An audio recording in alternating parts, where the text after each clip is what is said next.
Buenas tardes. Con ustedes, la actuación del violonchelista Oliver del Rosario Ruiz del proyecto Barrios Orquestados.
Buenas tardes a todos y a todas de nuevo. Da comienzo esta jornada sobre juventud e inmigración Elegir Ver, jornada organizada por la Consejería de Derechos Sociales, Igualdad, Diversidad y Juventud del Gobierno de Canarias a través de la Fundación Canaria de la Juventud IDEO con motivo del Día Internacional de los Derechos Humanos que se celebra hoy, 10 de diciembre, aquí en el edificio Nexo Espacio Innovación del Vicerrectorado de Empresa, Emprendimiento y Empleo, situado en el campus de Tafira de la Universidad de Las Palmas de Gran Canaria. Les agradecemos a todos y todas su presencia y les rogamos que sigan en todo momento las medidas preventivas COVID-19, manteniendo la distancia de seguridad, llevando siempre la mascarilla correctamente, tapando boca y nariz y usando el gel hidroalcohólico. Ahora con todos ustedes, la vicerrectora de Empresa, Emprendimiento y Empleo de la Universidad de Las Palmas de Gran Canaria, doña Rosa María Batista Camino.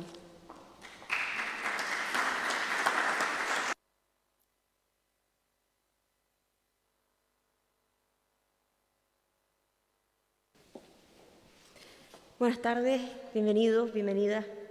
La verdad que es un placer recibir hoy este evento. Gracias, viceconsejera, por estar aquí y elegir esta casa precisamente para ello.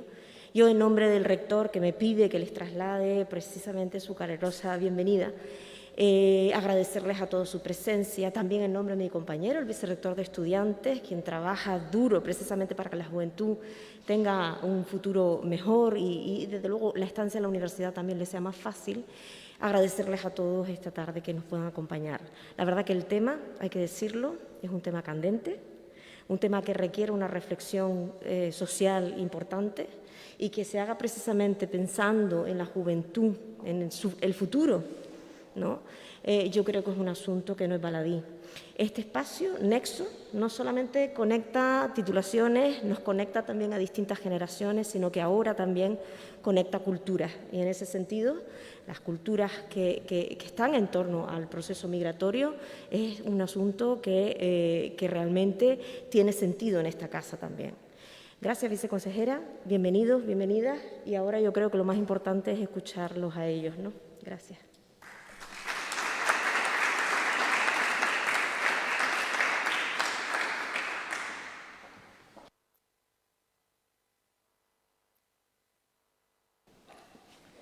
Cedemos ahora la palabra a la viceconsejera de Derechos Sociales del Gobierno de Canarias, la ilustrísima señora doña Gema Martínez Soliño.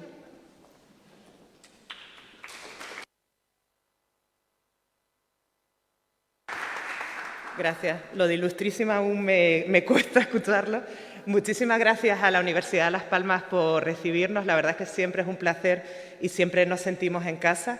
Muchísimas gracias a todos y a todas los que estáis aquí y los que nos están siguiendo desde su casa. Y sobre todo, muchísimas gracias a nuestros invitados y invitadas, a Juan Carlos, a Farhaza, ay, sí, a Laura y a Óscar, perdona mi niña, que no te he dicho bien tu nombre.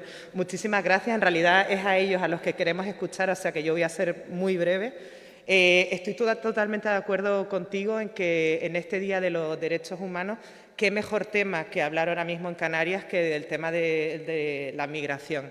Y sobre todo vincularlo con un tema tan importante como es la juventud. Creo que ha sido un día y un acto muy acertado, que además con personas que saben muchísimo del tema. Efectivamente, desde el Gobierno de Canarias creemos que es importante dar otro discurso, desde el conocimiento, que la población de Canarias decida lo que pensar, pero ser capaces de generar otros espacios de discusión y que no sea solo lo que se escucha en prensa, que muchas veces no es precisamente las voces más acogedoras que puedan existir en nuestra tierra. Y Canarias siempre ha sido una tierra de acogida y queremos que así siga siendo. Yo no sé de ustedes quién no es hijo o nieto de inmigrantes. A veces se nos olvida que Canarias ha sido tierra de inmigración, como efectivamente antes comentábamos con la prensa. Yo creo que muchos de los que estamos aquí somos inmigrantes. Yo viví 20 años fuera. Es verdad que fue una migración diferente, una inmigración privilegiada, pero muchos jóvenes canarios han tenido que irse en la crisis de 2008 y muchos se van a tener que ir ahora. Ojalá los inmigrantes que vienen de América o de África tuviesen las mismas oportunidades que tenemos nosotros en Europa.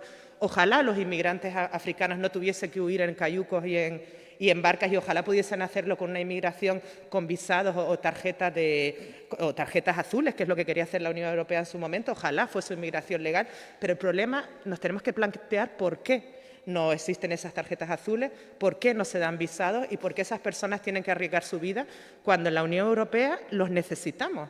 No nos olvidemos que cada vez somos más viejos y si queremos mantener nuestro sistema social en Europa necesitamos a esta gente joven, que encima vienen con ganas de formarse, de trabajar. Seamos capaces de pensar y articular políticas que unan sus ganas de mejorar con nuestra necesidad de recibirles. Y yo creo que aquí los 4 ponentes van a darnos muchas ideas sobre este tema. Hablemos mucho de la inmigración, hablemos mucho de Europa, de esa Europa que externaliza sus fronteras en vez de ser una Europa de acogida, que se supone que es la base de la Unión Europea, y realmente yo creo que la Unión Europea está perdiendo su alma, está comprando los discursos de la ultraderecha en vez de comprar los discursos que han sido históricos en la Unión Europea de recepción y acogida. Y bueno, pues les cedo la palabra a los expertos y yo estoy encantada de escucharlos porque siempre se aprende mucho de ustedes. Muchísimas gracias.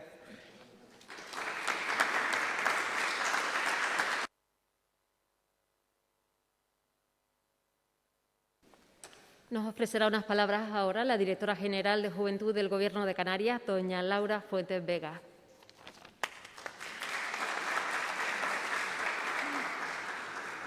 Nada, muchísimas gracias a la universidad, muchísimas gracias a todas las entidades y asociaciones también que se han prestado a venir como público y a las personas, en concreto a la gente joven que nos pueda seguir ahora o más tarde por streaming, porque lo que queremos es que este espacio sea un espacio de encuentro y para la reflexión.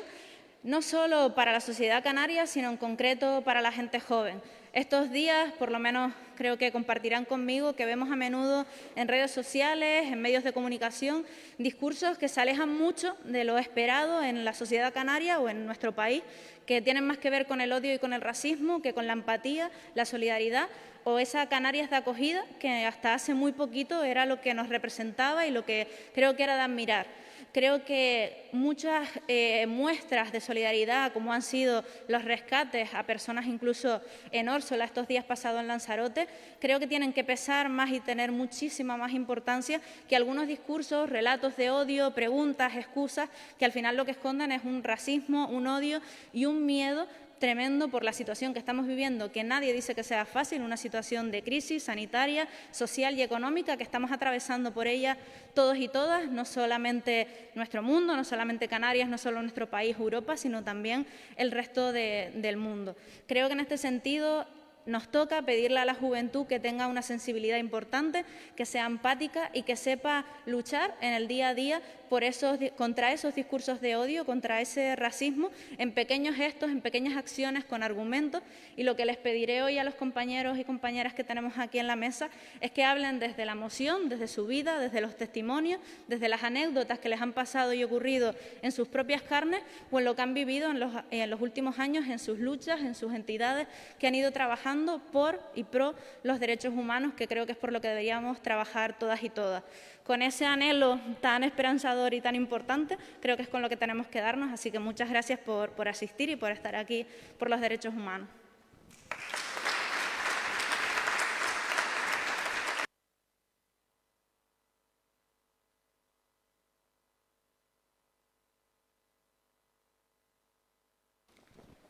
A continuación vamos a ver un breve vídeo de presentación de Juan Carlos Lorenzo. Juan Carlos Lorenzo, sí, coordinador de la Comisión Española de Ayuda al Refugiado, SEAR, en Canarias.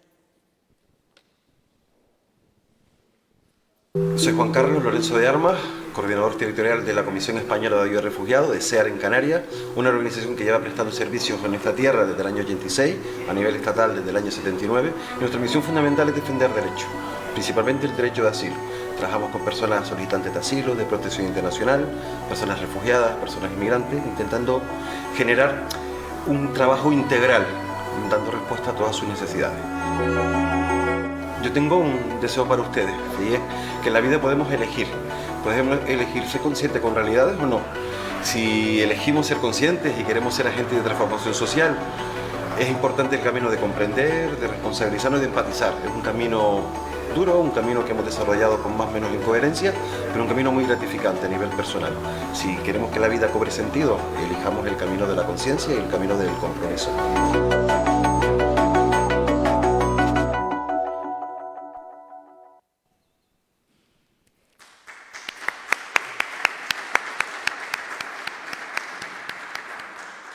Juan Carlos, ahora tienes unos minutos para intervenir. Muchas gracias. Muy bien.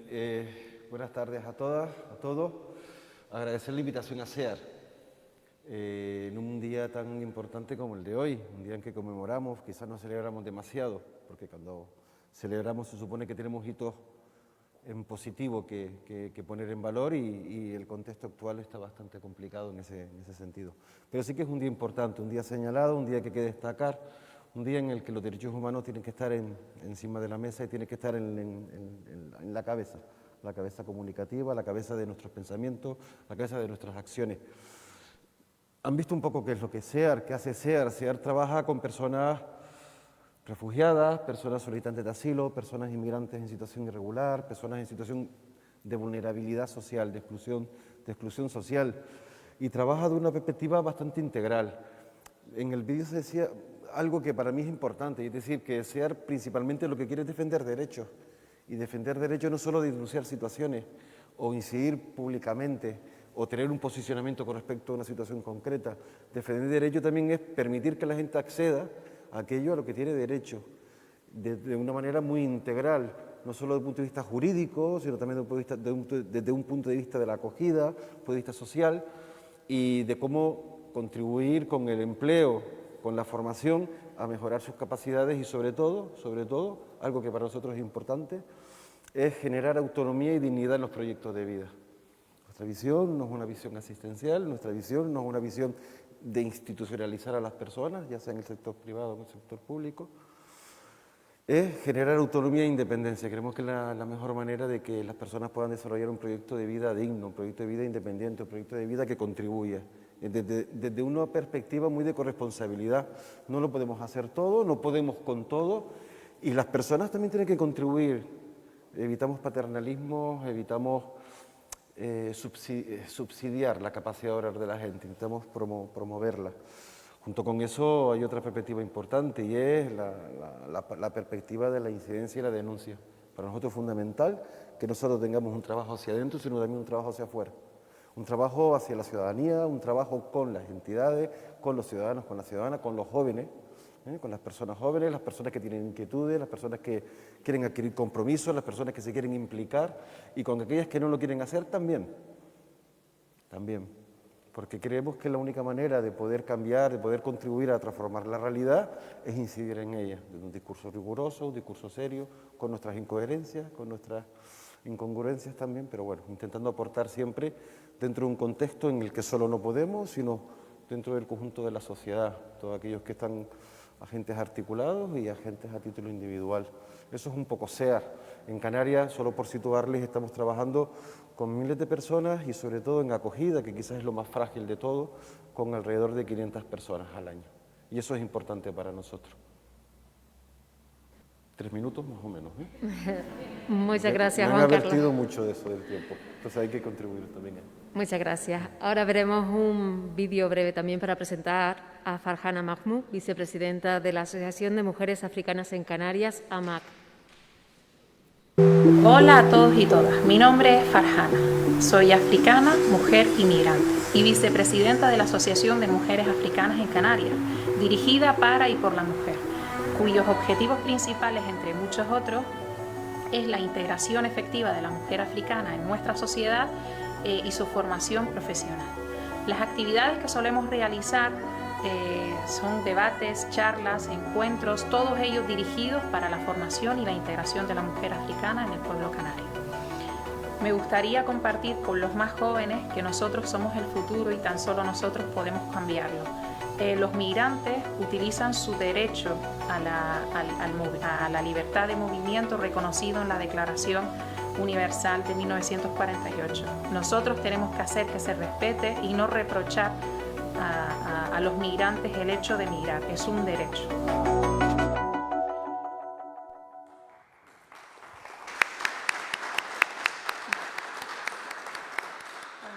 Muy buenas tardes a todos. Antes que nada, dar las gracias a los organizadores, a los compañeros que forman esta mesa y, como no, a los asistentes, tanto a nivel virtual como los presenciales. Como bien habéis escuchado en el vídeo, soy africana e inmigrante, concretamente del Sáhara Occidental. Me gustaría compartir con ustedes más detalles de mi historia y, más que mi propia historia, la historia de todas las compañeras que forman la Asociación de Mujeres Africanas y, cómo no, la historia de todos aquellos que por un motivo u otro su voz no ha sido escuchada o no está siendo escuchada. Por lo que muchísimas gracias a todos por escuchar y estar presentes. Nací en el Sáhara y, al igual que prácticamente la mayoría de los migrantes, me vi forzada a salir de mi país. Mis padres tomaron la difícil decisión de dejar absolutamente todo. Todo lo que conocían, su tierra, su casa, su familia, sus amigos, etc. Y la moneda a cambio venía con incertidumbre. Esta búsqueda de una mejor vida no era algo seguro. Y en nuestro caso, el motivo fue un conflicto bélico, una guerra, la cual impedía en su momento y sigue impidiendo hoy en día tener una vida plena y segura en nuestra propia tierra. Esta separación tiene consecuencias inimaginables y es lo que me gustaría trasladarles, porque lo dejas todo. No es que te cambias de ciudad o te mudas a otra ciudad, no, lo dejas absolutamente todo. Pero el problema no es ese, el problema es que cuando la realidad te da una bofetada de guante blanco, literalmente, porque puedes tener vivencias de injusticia y vulneración de derechos humanos, como había comentado el compañero. Y en este contexto en el que nos encontramos ahora, no podemos permitir bajo ningún concepto la vulneración de derechos humanos tan básicos, es que es así de sencillo. No se le puede reprochar, como había indicado en el vídeo, no se le puede reprochar a una persona el hecho de migrar. Muchos pueblos han migrado y lo seguirán haciendo. Y no solo por este hecho se debe de respetar, es un derecho y debe ser inherente. Los migrantes utilizan el derecho humano a la libertad de movimiento, como dice la Declaración de Derechos Humanos. Vuelvo a repetir esta frase porque es algo que tenemos que tener interiorizado. Los jóvenes hoy en día desempeñan un papel fundamental que afecta a la hora para tener un mañana, y es bastante importante para hacer valer sus derechos y, cómo no, no solo eso, sino exigir oportunidades. Y esto debería de ir con la defensa de los derechos también de los que nos rodean. Esto es muy importante, no solo por los nuestros, sino también de los que vienen y de los que vendrán. De ahí a que debemos de exigir, y me incluyo y nos incluyo a todos, involucrar a los jóvenes en impulsar la defensa de los derechos humanos y fundamentales en la gobernanza, que en este caso de la migración es bastante necesario. Muchas personas se han visto obligadas a migrar, y no me quiero extender mucho, y se han visto forzadas huyendo de conflictos, de hambrunas, de miseria, de las consecuencias del cambio climático, etcétera, etcétera. Y la sociedad debemos movilizarnos y mostrar nuestra parte más solidaria y empezar por exigir que el derecho a migrar se cumpla y que se garanticen los derechos humanos a quienes migran. Y ya para finalizar sí que me gustaría destacar lo siguiente, porque es vergonzoso que el Mediterráneo se haya convertido en la ruta mortífera del planeta, ¿no? Como en una fosa común. Es algo inaceptable y es algo que yo considero que no nos identifica y tampoco identifica al pueblo canario. Por lo tanto, tenemos que luchar y construir que ese mar sea un lugar de encuentro y de intercambio de culturas. Y para finalizar, simplemente comentar lo siguiente. Se han celebrado cumbres, se han celebrado encuentros internacionales, múltiples declaraciones, etcétera, etcétera. A pesar de ello, muchas veces se convierte en papel mojado. Yo me he sentido discriminada. Hay muchos migrantes que se están sintiendo discriminados y eso debemos de pararlo. Debemos de dar una respuesta digna y que esté a la altura de la situación actual y por todas las que vendrán.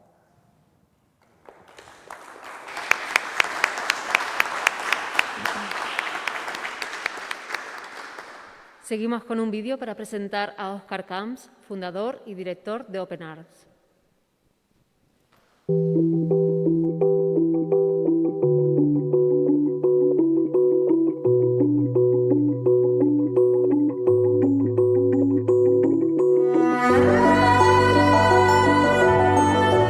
Hola, soy Óscar Camps, soy el fundador de la organización humanitaria Open Arms.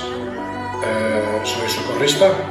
Durante 30 años me he dedicado a proteger la vida en las playas catalanas, en el País Valenciano, en Baleares y también en las Islas Canarias. Y estos últimos 5 años de mi vida profesional los he dedicado a proteger la vida de las personas que quedan abandonadas en aguas internacionales en el Mediterráneo central y también en el mar Egeo.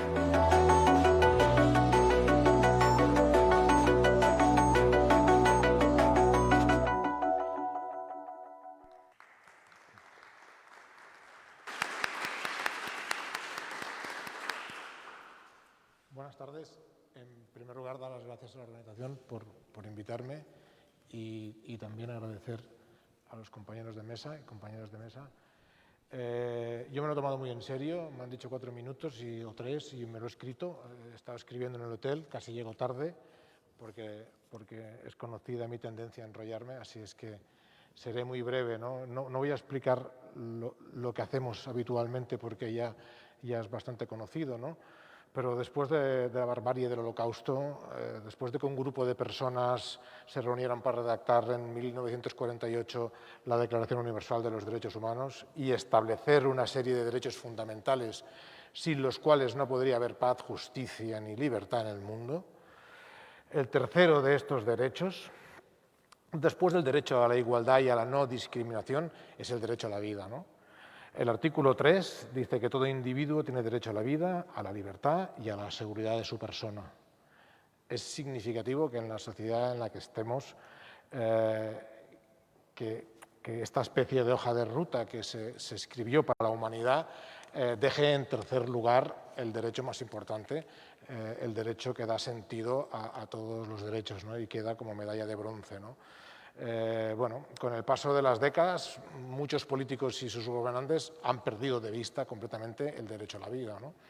El derecho marítimo, el artículo 3 de la Carta de Derechos Humanos, el juramento hipocrático, todos ellos tienen como fin proteger la vida de los más vulnerables. Y curiosamente, la labor de socorrer en el mar a las personas que son desplazadas de sus territorios por motivos de persecución, de violencia, de hambre, de guerra o por el cambio climático, pues son criminalizados, ¿no? O sea, actualmente se nos criminaliza. Imaginaros que un cirujano o un médico que tiene como objetivo proteger la vida y alargar la vida, después de una operación de 6 horas se ha criminalizado, ¿no? por atender la vida, ¿no? Eso es lo que nos ocurre, ¿no? Lamentablemente, esta es la realidad con la que nos encontramos cada día, ¿no? Y bueno, pues no solamente somos un grupo de socorristas, sino que también somos una reacción, ¿no? A esta situación que es del todo injusta, ¿no? En la que casi todos hemos contribuido y que está llegando a tal punto que nos obliga a tomar una postura. Y aunque no queramos, yo creo que todos deberíamos empezar a pensar que hay que tomar postura, que hay que tomar posición, ¿no? Que como sociedad cada día estamos aceptando cómo se vulneran los derechos humanos y cada día es un poco más. Los hay que no hacen nada y que toman una actitud frente a estos atropellos y frente a las injusticias como que no va conmigo, ¿no? Porque o están demasiado ocupados o porque no les afecta directamente y ni conocen los derechos humanos y ni piensan en ellos, ¿no? Y no se trata de los derechos humanos o los derechos de ellos, son nuestros derechos, ¿no? Lo que se están vulnerando y se están recortando son nuestros derechos, ¿no? Bueno, la mayoría, por desgracia, pues no quieren ver estas vulneraciones y deciden que no pueden hacer nada y que no depende de ellos, ¿no? Y bueno, y luego estamos los que conocemos las vulneraciones de los derechos humanos, sabemos que está mal y consentimos y callamos. Ya. ¿Y qué lo hacemos por comodidad? Lo hacemos porque, bueno, pues porque no va con nosotros, porque de ello depende nuestro trabajo, porque tenemos alguna vinculación administrativa o política, o porque depende el futuro de nuestra familia de ello, ¿no? Y luego están realmente los culpables, ¿no? Los que vulneran estos derechos humanos sabiendo que están vulnerando estos derechos humanos y que para justificarlo pues tienen que recurrir a un bien superior, a unos principios, a un sistema o a unas fronteras, ¿no? Y yo creo que todos tenemos que perder el miedo y tenemos que empezar a movilizarnos, ¿no? Porque no podemos seguir mirando para otro lado y culpar a la clase política o culpar al sistema. Tenemos que tomar partido y cada uno de nosotros tiene que hacer un examen de conciencia y decidir si estamos de acuerdo o no con que se violen estos derechos, que es lo que está pasando ahora, ¿no? Y si no estamos de acuerdo, ¿por qué no decimos que no? ¿Por qué no hacemos ver nuestra opinión? ¿Por qué no nos movilizamos? ¿Por qué no decimos no en nuestro nombre, ¿no? Y eso es lo que intentamos hacer desde Open Arms, visibilizar esas acciones, visibilizar constantemente esa conducta irreductible de que no nos bloquearán más, no nos perjudicarán más, no nos criminalizarán más, porque constantemente lo estamos viviendo, ¿no? Yo creo que desde Open Arms, no sé, todo el mundo sabrá que el barco es el más peligroso del Mediterráneo, no transporta armas ni drogas ni nada, pero ha estado bloqueado en 5 países de la Unión Europea, ¿no? Lamentablemente, pues esto es lo que hacemos desde Open Arms, poner en evidencia a esta inacción deliberada, a esta vulneración de los derechos humanos y hacerlo utilizando pues, periodistas, ¿no? Porque la indiferencia es un peso muerto en la historia, ¿no?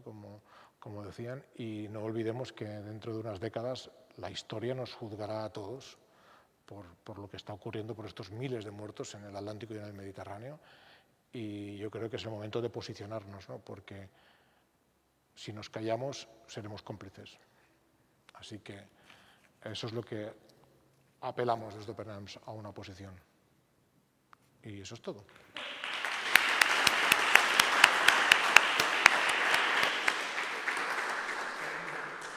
Muchas gracias, Óscar. Vamos a ver un último vídeo de la ilustrísima señora doña Nazara Cabrera, directora general de Asuntos Económicos con África del Gobierno de Canarias, que no ha podido acompañarnos esta tarde y nos envía un saludo. Hola, buenas tardes. Mi nombre es Nazara Cabrera Abu y soy la directora general de Asuntos Económicos con África del Gobierno de Canarias. Muchísimas gracias a la directora general de Juventud, Laura Fuentes, por invitarme a participar en este acto en conmemoración del Día Internacional de los Derechos Humanos. Estudié Sociología en la Universidad de La Laguna, pero siempre desde que soy adolescente he estado ligada a la defensa de los derechos humanos, a la concienciación de la población canaria sobre los conflictos internacionales, pero también sobre la diversidad cultural y la necesidad de tolerar esa propia diversidad que vivimos en nuestra sociedad canaria. Esto viene porque soy nieta de inmigrantes palestinos y siempre he estado muy concienciada sobre este tema. Además, creo que es fundamental, sobre todo actualmente, donde vivimos una pandemia global que lo que ha venido a demostrar es lo interconectado que está el planeta, es decir, cómo nos afecta lo que sucede en otras partes del mundo y también lo que está sucediendo con la llegada de personas de países africanos a Canarias. Esto además necesita de una acción colectiva por parte de la sociedad canaria, una sociedad que siempre se ha caracterizado por su solidaridad y por su carácter de emigrante cuando ha tenido que ir a buscar una vida mejor, y necesitamos voces que conciencien a la población canaria a través de la lucha colectiva, que es la forma más efectiva de conseguir o de reivindicar derechos, y tenemos que ayudar como personas privilegiadas que gozamos de nuestros derechos de ciudadanía completamente, tenemos que ayudar a estas otras personas también a tener derechos.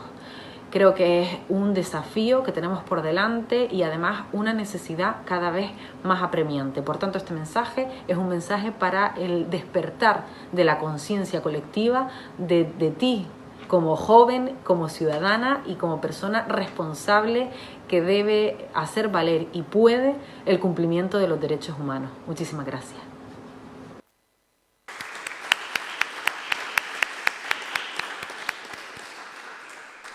Vamos a dar ya comienzo a la charla y cedemos la palabra a quien será su moderadora, a doña Laura Fuentes Vega, directora general de Juventud del Gobierno de Canarias. Muchísimas gracias.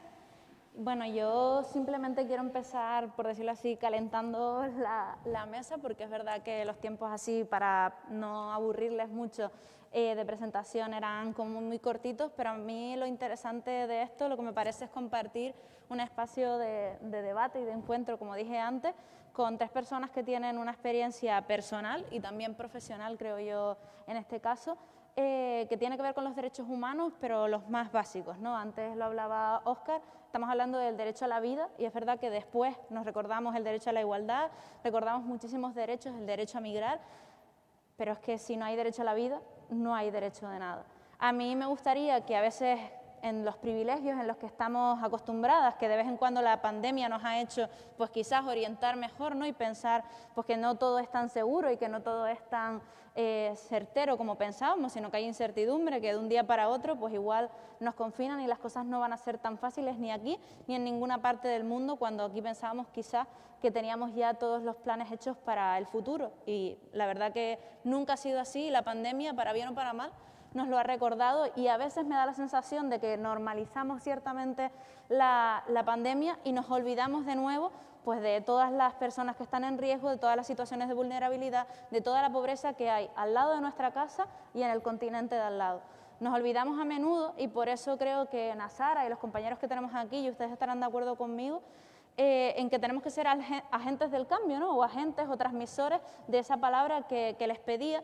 Y en muchos casos yo, para llegar hasta aquí, he hablado y he recabado, por decirlo de alguna forma, testimonios de jóvenes que llevan pues 2, 3, 4 años aquí con las vivencias que han sufrido de discriminación, de acoso, de desigualdad y otras maravillosas de encontrarse con gente de la sociedad canaria, con entidades, con gobiernos, con quien fuera, que les ha tratado maravillosamente, siempre con una mano, siempre con el trabajo, siempre con la ayuda, pero no siempre es así.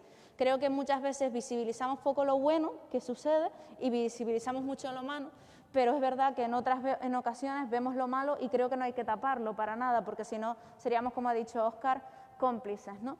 Y sin más, ya me callo, sí que quiero que me cuenten desde su experiencia, desde su vida, pues no sé si una anécdota, no sé si un episodio, no sé si una historia, pero un poco creo que lo emocional, lo hablábamos antes, ¿no? Es lo que hace que a la gente le cambie el chip y diga, pues vale, esta vez que mi suegro, mi primo, mi amigo dice por el chat algo que es racista o algo que es un mensaje de odio o algo que incluso es un bulo o una mentira a la que estamos acostumbrados, la voy a combatir de esta manera. Pues igual a lo mejor con los testimonios de algunos de ustedes o de gente con la que ustedes han hablado, eso sí que lo podemos evitar, ¿no? Que esa persona se calle y sea cómplice.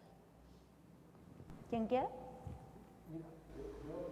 Puedo empezar con una anécdota muy sencilla. Esta madrugada en mi ciudad, en Badalona, se ha quemado una nave donde habían entre 150 y 200 personas, la mayoría migrantes, subsaharianos, y salía el alcalde de mi ciudad y en 2 minutos de declaración ha hablado de traficantes, delincuentes y de problemas sociales. En 2 minutos, y que había 2 muertos. Increíble. Me ha parecido muy fuera de tono, pero muy real, muy actual, ¿no? Llevan 8 años utilizando esa fábrica como vivienda, han pasado 4 alcaldes, entre ellos este mismo alcalde que repite mandato, nadie ha hecho nada al respecto, excepto alguna organización, y luego ha aparecido esto Mare Mortum, una organización local que había trabajado con ellos, y le hacen la entrevista y el pobre hombre dice que sí, que le ha llevado comida allí, que tal y que cual, y que tenía un amigo allí que se llama Mahmed y que es un chaval joven que había estudiado cocina y que se estaba preparando y que tal, y que lo está llamando porque los bomberos todavía no han podido entrar porque estaba por colapsar el edificio, estaba todavía en fuego, habían 2 muertos y no se sabe el número de heridos. Y este señor estaba preocupado porque ahí estaba su amigo, ¿no? En 2 minutos de uno y 2 minutos de otro, te quedas con la humanidad, ¿no? Te quedas con el nombre de Mohamed, que había estudiado cocina, que estaba allí y que no contesta el teléfono y que ojalá no se esté quemando en ese momento dentro de esa fábrica, ¿no? Porque si no pasamos a esas noticias frívolas o a esos relatos frívolos tendenciosos y que nos llevan a conclusiones nefastas, ¿no? Delincuentes, traficantes, por amor de Dios, ¿no? ¿Por qué no has enviado a la policía allí si sabías que allí había delincuentes y traficantes, ¿no? ¿Cómo damos la información y cómo la recibimos, ¿no? Yo creo que hay que ser muchísimo más humano y muchísimo más veraz, ¿no? Porque las historias de vida son lo que hace que realmente como personas reaccionemos, ¿no? Porque por encima de las siglas de las organizaciones que representamos o de los partidos en los que estamos afiliados están las personas. Y yo creo que hay que apelar a la persona, no a las siglas que representa. Y la manera de vencer este relato tendencioso, racista, xenófobo y violento que hay en la calle que está ganando es apelar a la persona, apelar a la humanidad de cada persona. Y la única manera que entendemos de hacerlo es, bueno, explicando la historia de vida. Hace 2 semanas tuvimos un naufragio en el mar, lamentablemente, se nos murieron 6 personas, entre ellos un bebé. Bueno, si no le ponemos nombre al bebé, si no explicamos la historia de la madre del bebé, ese bebé es una cifra, es un dato, es un número más que pasará por delante de nuestra vida, ¿no? Y realmente tenemos que evitar caer en esta trampa y sobre todo, bueno, intentar, como decía Juan en su speech, ¿no? Vencer ese discurso, combatir ese discurso y, como lo decías tú también, no callarse delante de este discurso porque generar odio gratuito es nefasto, ¿no? Y va contra nosotros mismos y contra nuestros propios derechos, ¿no? Y bueno. En relación de lo que dices, Óscar, yo creo que es importante el saber que lo que puede generar empatía no es un número, no es una estadística, no es un porcentaje, no es un hecho que no humanice y que de alguna manera no se refiere a personas. Para dar la sensación de que estás hablando de un totum revolutum, de algo que no tiene un rostro, no tiene una expectativa, no tiene una oportunidad, una frustración, una necesidad, un motivo por el cual emigra. Porque yo creo que no hay que olvidar un detalle importante, y es que estamos hablando de desplazamientos forzados de personas. No estamos hablando de migraciones voluntarias, en la que una persona intenta pues, mejorar su futuro, intenta estudiar en un lugar, intenta tener una oportunidad laboral. No estamos hablando de eso. Estamos hablando de personas perseguidas por motivos de conflicto bélico, de orientación sexual, de religión, de pertenencia a un grupo social, de violencia de género, muchos motivos muy diversos, pero también personas que no tienen horizonte vital, personas que están en una situación de empobrecimiento tal que ya no se trata de buscar un futuro mejor, sino de intentar buscar algo de dignidad y algo de futuro en un espacio mucho más seguro. Y si no somos capaces de humanizar y de personalizar esa realidad, esa necesidad, jamás vamos a comprender un fenómeno, no vamos a comprender lo que sucede. Y si no comprendemos lo que sucede, no vamos a empatizar en la vida. Por tanto, el humanizar, el poner nombre, el saber que, el contactar con ellos, el mostrar incluso hasta una posición mucho más activa que meros receptores de información, las narrativas, fundamental. Las narrativas que se utilizan son narrativas peyorativas, narrativas sensacionalistas, narrativas que de alguna forma desproporcionan la percepción que un ciudadano o una ciudadana puede tener, o cualquier persona. Estamos acostumbrados a leer titulares y no a leer contenidos, y eso también hace que, cuidado con lo que sucede, que información, parece que estamos en un contexto de caos. Y no estamos en un contexto de caos, estamos en un contexto en el que la movilidad humana es algo consustancial. Ya no solo voluntariamente, sino también cuando necesitas moverte. Lo señalaba antes Fajana, el cambio climático, situaciones de persecución, todo el conflicto en su pueblo, todo eso hace que la gente se tenga que mover, obligatoriamente o porque quiera. Ambas son totalmente legítimas. Y apelar también a la responsabilidad de cada uno de nosotros, de los medios de comunicación, de los responsables públicos y políticos, que articular un discurso o una narrativa constructiva es articular un discurso mucho más transparente, mucho más cercano, que explica mejor, que pedagógicamente es mucho más potente, y creo que eso hace o limita muchísimo las posibilidades de que otro tipo de discurso cale. Y creo que no hacemos el suficiente esfuerzo para que eso sea así. Hay gente que es negligente, hay gente que es kamikaze en su, lo conocemos, opciones políticas muy claras. Y responsables públicos manifiestos, yo creo que están muy a la orden del día, desgraciadamente. Por tanto, eso hay que contrarrestarlo, no se trata tampoco de luchar contra, sino de intentar tener una alternativa de comunicación, una alternativa de que la gente comprenda una realidad. Eso es fundamental. A mí me pasa que, al final piensas que te conviertes en un burócrata estúpido, que está metido entre papeles y despachos, y necesito hacer algo. De manera regular, me gusta hacerlo, y es tomar contacto con la realidad. Me voy a los centros de acogida que gestionamos, hablo con la gente que está en la sala de espera. Una cosa tan fundamental, ¿usted tiene cita? Sí, no, ¿qué es lo que le pasa y tal? Y eso hace que empiezas a buscarle sentido a las cosas, ¿no? Yo creo que eso es fundamental, el que todos, que somos agentes de transformación, todos podemos contribuir a eso, le encontremos sentido a las cosas, a lo que hacemos, ¿no? Sobre todo trabajar por personas, que yo creo que es algo bellísimo, ¿no? Y que da sentido a la vida. Sí, sin lugar a duda, totalmente de acuerdo con mis compañeros, y la realidad es que detrás de cada persona hay una historia, y no nos tenemos que quedar, como bien decían, con cifras, 3.000, 4.000, no. Cada persona tiene nombre, hay una historia detrás de esa persona, y eso hay que contrastarlo. Una vez que leamos el titular, tenemos que ver el contenido, y una vez que hayamos visto el contenido, obviamente indagar. No quedarnos con la noticia, oye, pues se están quedando en hoteles. No es así. La realidad no es esa. Hay algo más. Tenemos que indagarlo.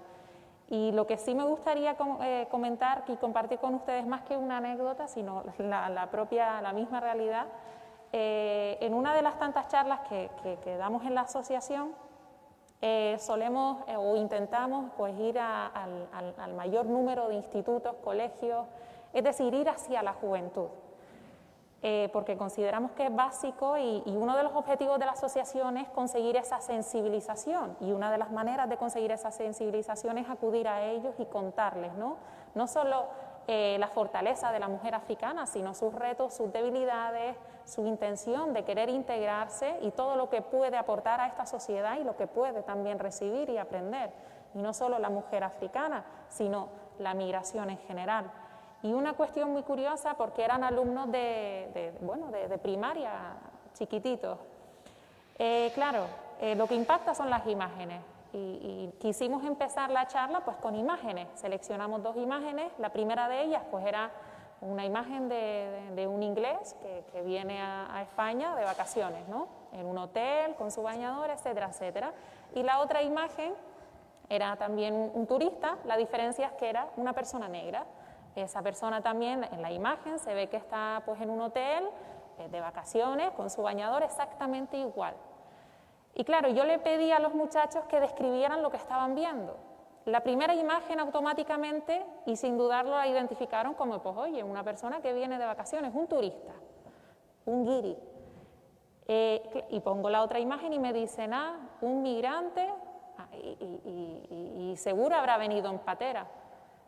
Y cuando yo les trasladé, porque eran imágenes reales, quiénes eran esas personas, los nombres de esas personas y la historia de esa persona, se sorprendieron. Y a mí me dio miedo de que se sorprendieran, porque nos están dando tanta información y le están trasladando a la juventud tanta información y más de la mitad no es verdad. Y se quedan con eso, no contrastan. Y eso es un problema. Es un auténtico problema, porque se está convirtiendo en un bozal. Ya no identifican. Si se vulnera un derecho, no se darían ni cuenta.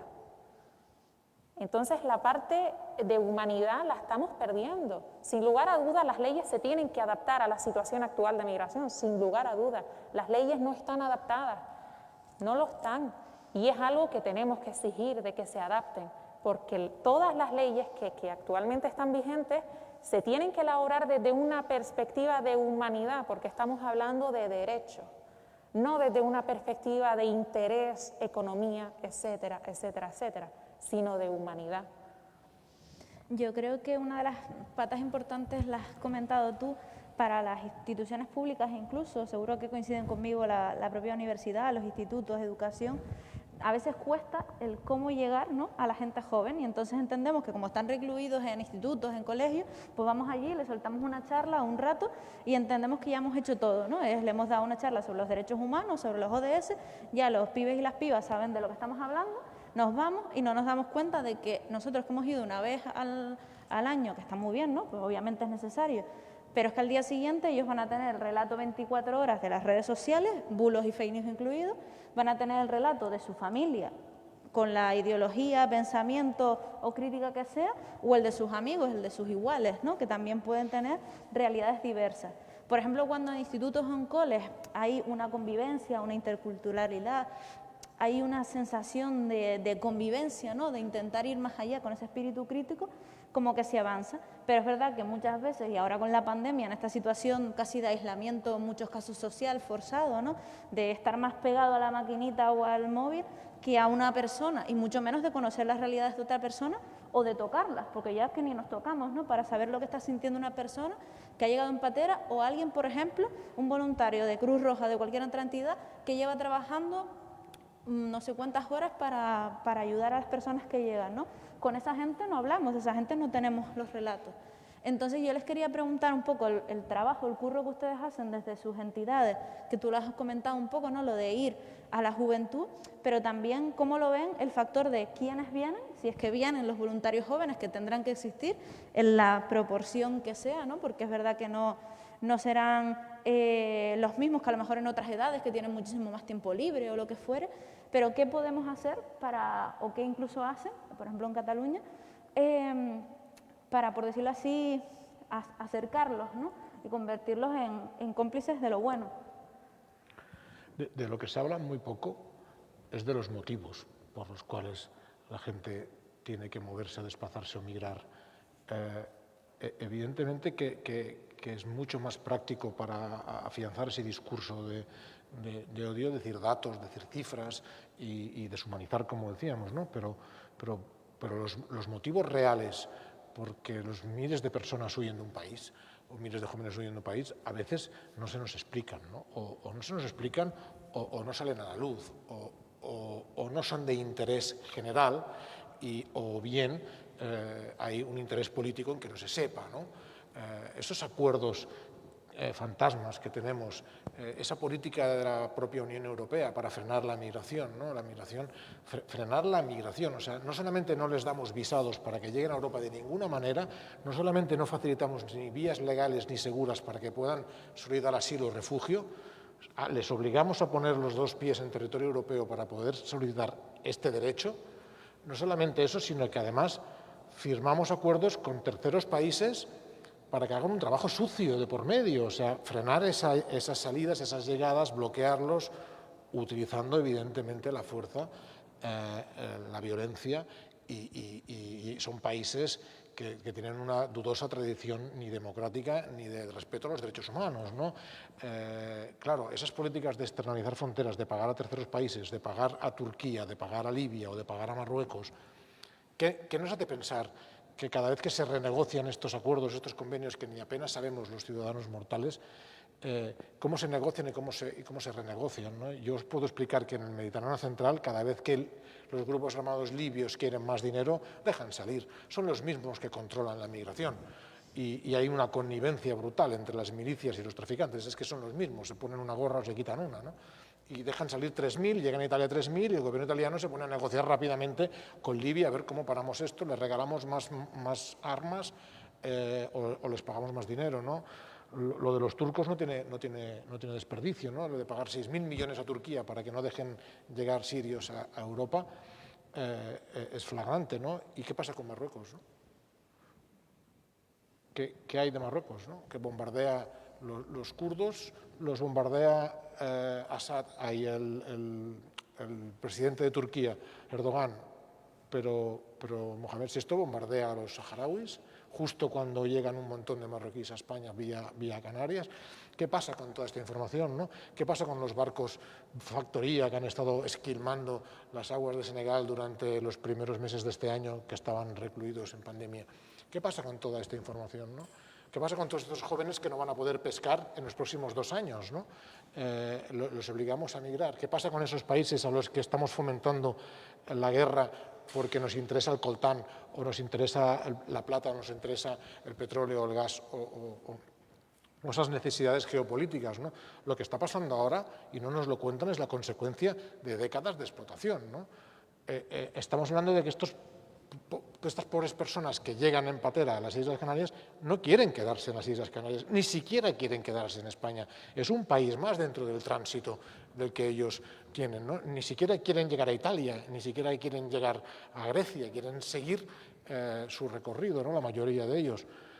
Pero se hace un uso, ¿no? O sea, ni siquiera la propia Unión Europea es solidaria con los países que forman la frontera sur, porque estamos recibiendo la presión migratoria porque somos la frontera sur geográfica. No es porque haya un interés económico en venir aquí a este país a trabajar, a buscar trabajo, no creo que sea este el motivo que los trae. Pero toda esta información nos cuesta de llegar, ¿no? Y bueno, eso es lo que intentamos en un pequeño proyecto en Open Arms, llegar a las escuelas, ¿no? Ya llevamos 90.000 estudiantes. Y bueno, fomentar el espíritu crítico, ¿no? Explicar el porqué de muchas cosas, ¿no? Y a los más pequeños les dibujamos, bueno, tenemos unas alfombras que es un mapa del mundo con todos los países y los vamos poniendo en países a unos cuantos. Unos tienen una libreta, otros no la tienen, y con esa libreta unos pueden moverse, otros no se pueden mover, a otros les van quitando recursos y te das dando cuenta de que dices, ostras, ¿por qué este viaja y yo no? Porque tiene la libreta, tiene un pasaporte, tú no lo tienes. ¿Y por qué no tengo yo un pasaporte? ¿Y por qué no tengo yo un visado? ¿Por qué hay tantas trabas administrativas? ¿Qué interés hay detrás de estas trabas administrativas, ¿no? Que sepáis que en el año 2019, el año pasado, de toda la inmigración irregular que llegó a España, solo el 37% llegó en patera. Ni siquiera es la mitad. Pero fijaros que es de la que más se habla. ¿Y por qué? ¿no? Es otra pregunta que nos hacemos, ¿no? ¿Por qué? ¿Por qué ese dato no sale? ¿Y qué pasa con el otro 74%? Pues que viene en avión. O sea, criminalizamos a los que vienen en patera, que se juegan la vida pagando una fortuna, pero le dedicamos el 70% del presupuesto de este país a la migración irregular, se lo dedicamos a ese 30%. O sea, hay una serie de datos que nos bailan, ¿no? Y dicen, ostras, no podemos hacer, por tanta gente, no es tanta gente. Es que no podemos hacer, ¿no? Pero presupuesto de armamento, 18.000 millones este año, ¿qué necesidad hay? Hay toda una serie de datos que nos escandalizan, ¿no? Y es un poco, en general es un poco lo que hay que poner encima de la mesa, porque apelar al espíritu crítico, apelar a que la sociedad reaccione delante de esta situación, tiene que tener la información, ¿no? Y esta información nos llega, yo creo que nos llega de una forma muy tendenciosa, con esos titulares y que nos llega con esa manipulación, ¿no? Y ir al origen del problema es lo más importante, ¿no? O sea, yo no puedo entender el discurso xenófobo, no lo puedo entender desde el punto de vista cultural, lo entiendo desde el desconocimiento y desde la falta de empatía y de viajar, ¿no? Yo creo que esto se cura viajando, ¿no? Se cura viajando y con un poco de información. Cualquiera de los voluntarios que ha estado en un barco de Open Arms en medio del mar, buscando durante horas una patera a 200 millas de la costa más cercana, que a veces el humano más cercano que tenemos es el astronauta de la Estación Espacial Internacional, que nos pasa por encima de la cabeza, y cuando te encuentras esa patera que está medio hundiendo, que tiene 115 personas, que ya faltan 16, y tú rescatas a estas 115, y nadie te contesta por la radio, no tienes ayuda de ningún gobierno, de ningún país, estás ahí en medio, y dices, ¿pero esto qué es? ¿Pero esto qué es? Y saben que están aquí, ¿y por qué nadie hace nada? Porque no está Salvamento Marítimo allí para hacerlo. Entonces, esa inacción deliberada, ¿a quién tenemos que responsabilizar de que esto pase? Porque independientemente de que estas personas salgan por algún motivo, independientemente de su destino, independientemente de su religión o su inclinación sexual, no es necesario que nadie muera. Y si después, cuando las rescatas y las depositas, se las entregas a la administración en el puerto seguro más cercano, ya verá la administración en qué situación administrativa se encuentran estas personas y qué derechos tienen. Pero independientemente de todo eso, ya les llamamos migrantes en aguas internacionales, ¿no? ¿Y son ilegales o migrantes? Ostras, no, son vidas en peligro, ¿no? Y se están muriendo, y muchísimos, y se mueren muchísimos. Hace una semana y media, hace 17 días que no estamos en el mar y no hay ni una sola noticia del Mediterráneo Central. No hay salidas, no hay llegadas, no hay muertos.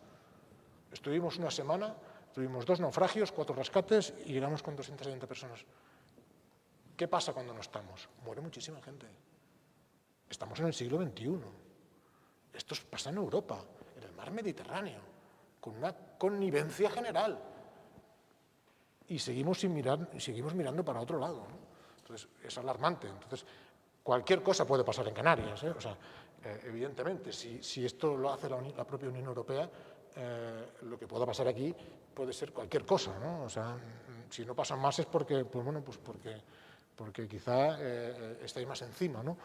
Pero en aguas internacionales la vulneración de los derechos en el mar es tan flagrante como que ni siquiera un mercante se detiene para ver una de esas pateras, porque sabe que si se detiene va a estar retenido allí durante días y esa carga tardará días en llegar a puerto y se penalizará al capitán.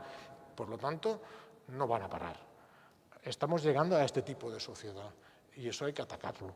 Y hay que atacarlo en las escuelas, y hay que atacarlo en la formación, y hay que atacarlo sensibilizando a las nuevas generaciones y a los jóvenes, porque todos estos derechos no nos vienen heredados, los tenemos que luchar, porque los estamos perdiendo. O sea, el derecho a la vida, el derecho a que te rescaten del mar si estás en peligro, independientemente de cuál sea el motivo por el que huyas, es un derecho inalienable. Está en el derecho marítimo, está en el convenio SAR, está en la ley del mar, está en todas partes, ¿no? Pues se vulnera, señores y señoras, se vulnera delante de todo el mundo. Y bueno, lo hemos demostrado y lo hemos testificado, ¿no? Así es que, si esto se hace aquí, ¿qué se hace en estos terceros países a los cuales estamos pagando con nuestros impuestos para que no dejen salir a estas personas ni solicitar asilo ni solicitar refugio, ¿no? Entonces, aquí es donde necesitamos que toda la sociedad se sensibilice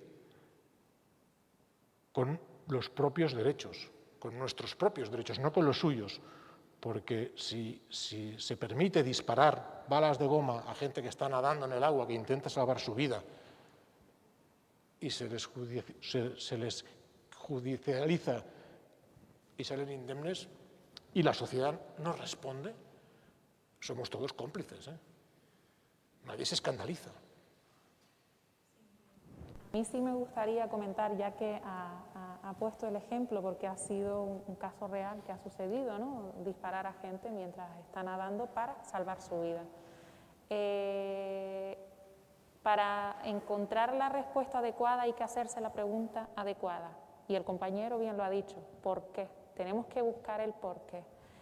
Y en relación a ese ejemplo, este año ha salido una sentencia en relación a las devoluciones en caliente por parte del Tribunal Europeo. Nadie ha hecho eco de esa noticia y es una sentencia, desde mi punto de vista y desde mi humilde opinión, que no respeta bajo ningún concepto los derechos humanos, bajo ninguno. Nadie ha hecho eco de esa noticia, ni de esa sentencia. Claro, no se están preguntando el por qué. Y las consecuencias de esa sentencia, que las habrá, no lo vamos a ver ahora. Lo veremos dentro de 2, 3, 4 años cuando se empiecen a producir devoluciones en caliente. Y es una vulneración de derechos humanos. Pero la sociedad se ha quedado callada, la juventud se ha quedado callada. Y así seguiremos si no buscamos la respuesta del por qué. Y bien también otro ejemplo que ha dicho el compañero, prácticamente se están explotando las aguas de senegalesas con pesca, de hecho antes lo habíamos comentado. Eso va a tener una consecuencia. La mayoría de la población senegalesa vive de la pesca. Dentro de 1 año, 2 años o 1 año y medio o X tiempo, si no pueden vivir a base de eso, ¿qué van a hacer? Verse forzados a migrar. Y cuando llegan, ¿cuál va a ser la pregunta de la sociedad? ¿Por qué siguen llegando? No, es que no nos tenemos que preguntar siguen llegando, lo que hay que preguntarse es por qué, qué ha pasado para que una persona se vea forzada a migrar. No es sencillo, no es nada fácil tomar la decisión de embarcarse en esa travesía.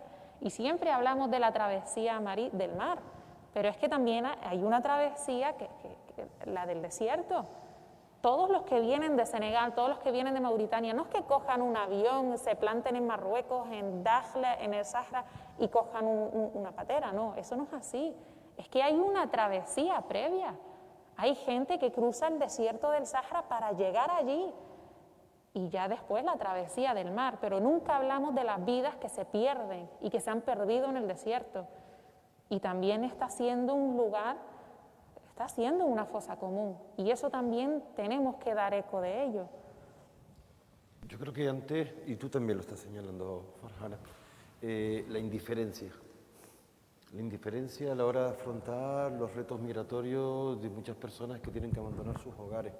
Y eso yo creo que es la actitud que caracteriza la visión que, por ejemplo, un contexto como la Unión Europea muestra, ¿no? Y vierte en sus políticas migratorias. La indiferencia y la taxatividad. La taxatividad a la hora de decir, mi compromiso va a llegar mínimamente a respetar el derecho de asilo y de aquellas nacionalidades en que las tasas de reconocimiento son importantes. No hay cualquier persona que pueda tener un caso concreto y que quiera pedir asilo. Pero a cambio, voy a ser muy taxativo en los retornos, en las devoluciones, voy a ser muy taxativo con la inmigración irregular. Ese es el contexto actual. Y junto con ese contexto entra otro elemento, no digo novedoso, siempre ha estado presente. Lo que pasa es que quizás en los últimos tiempos le hemos puesto un nombre, que es la porofobia. Es decir, no nos molesta tanto una persona que migra por un avión, porque quizás pasa más desapercibida, pero el choque, ¿no? El choque mediático que tiene el hecho de una embarcación que llega con personas en situaciones lamentables, dramáticas, a un coste sideral, un coste que es inasumible dentro de sus proyectos de vida en sus países de origen, hace que el rechazo a las personas pobres que llegan a esa situación se vuelva de una manera exacerbada y desproporcionada. Este año han llegado a Europa por costas 88.000 personas, más o menos. Cifras de 2 de diciembre, 88.000 personas. En el año 2015 fue 1 millón y pico, 1 millón y un poquito más de personas, 2015. ¿Recuerdan la situación de la crisis de refugiados sirios?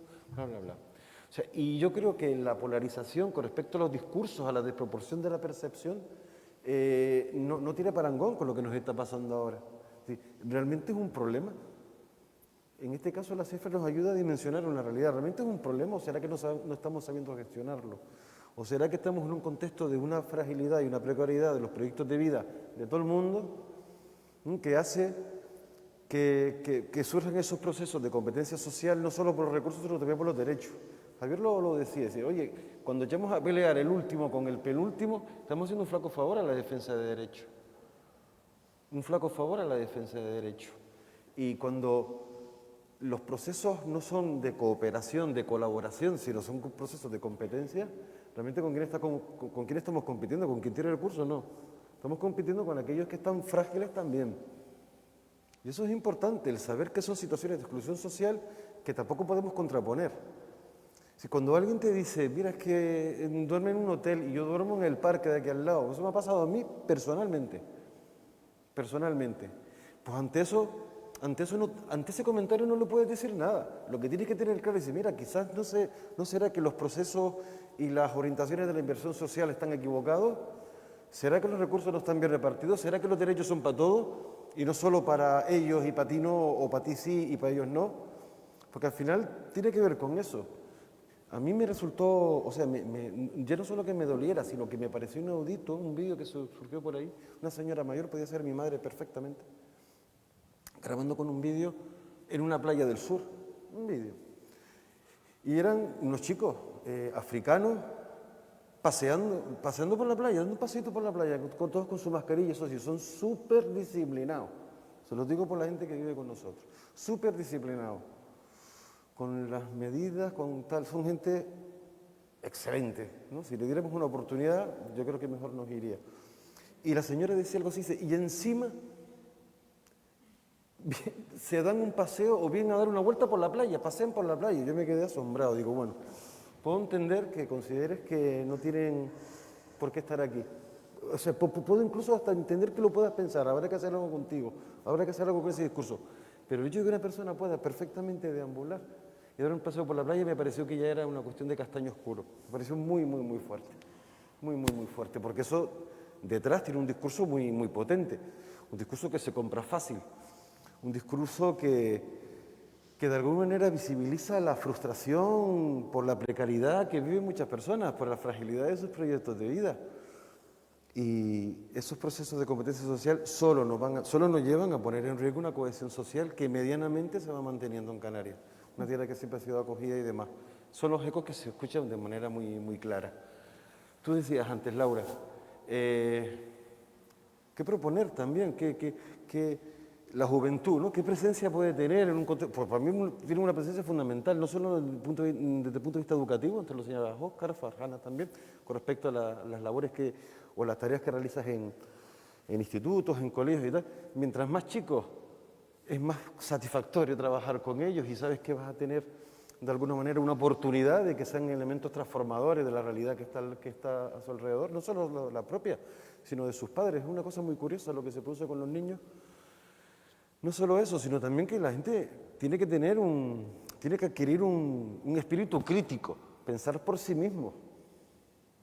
Podemos equivocarnos, o sea, nadie es infalible en ese aspecto, pero sí adquirir esas actitudes, porque yo creo que tiene que ver más con una actitud de cómo afrontar la realidad que con lo que yo puedo saber desde el punto de vista de los conocimientos para yo poder aproximarme a una realidad y comprenderla, empatizar con ella, a lo mejor responsabilizarme de que puedo hacer algo con respecto a la misma, puedo incidir en esto o no, eso tiene que ver con el compromiso y actuar, fundamental, pero solo comprendiendo podemos actuar en ese proceso lógico, porque es un proceso científico, está estudiado, no es una cosa que yo pueda decir o podemos decir nosotros, sino una cuestión puramente científica, estudiada.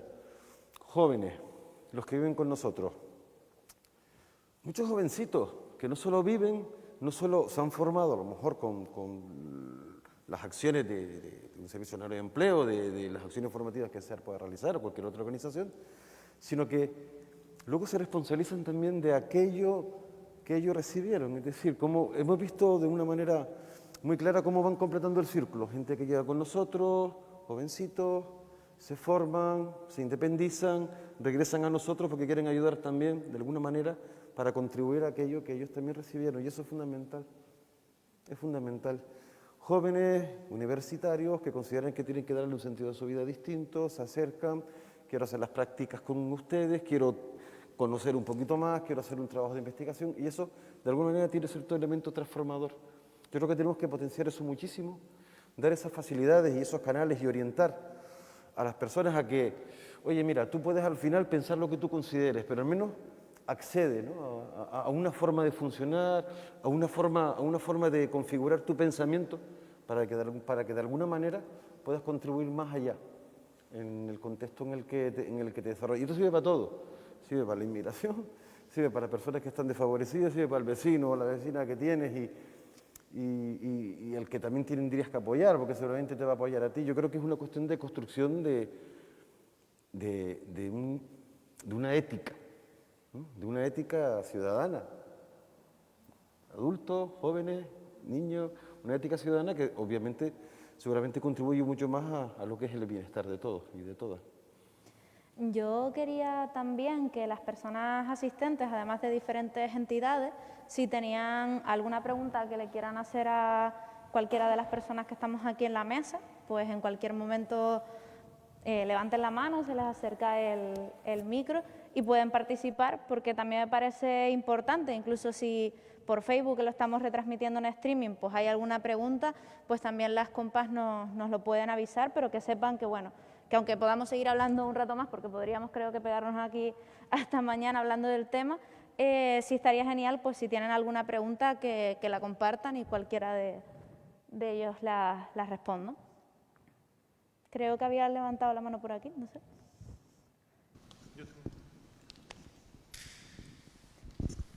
Hola. Bueno, en primer lugar, darles las gracias porque está súper interesante la charla y toda la información que están compartiendo. Mi nombre es Javi Fernández, soy director técnico del proyecto Ruta 7, soy Mamut y la plataforma de voluntarios Huella Positiva. Una de las preguntas que tenía también, que creo que es interesante, han hablado de voluntariado, han hablado de los jóvenes. Una de las cosas que nos está sucediendo, tenemos en la plataforma, pues creo que más de 1000 personas apuntadas, un gran porcentaje son jóvenes. Y están todos como deseosos, ¿no?, con la sensibilidad de quiero ayudar, no sé cómo ayudar, pero se suma también una diferencia en el momento actual, que es que el joven, claro, tiene sus estudios, está estudiando, tiene su ocio, sus hobbies, se suma la pandemia y sus colaboraciones no son de una manera continuada quizás, sino son de manera puntual. Pues yo puedo este sábado un ratito, pero es que ¿cómo puedo ayudar? Y nos pregunta, es que estamos viendo las pateras en casa y no sé cómo puedo yo ayudar.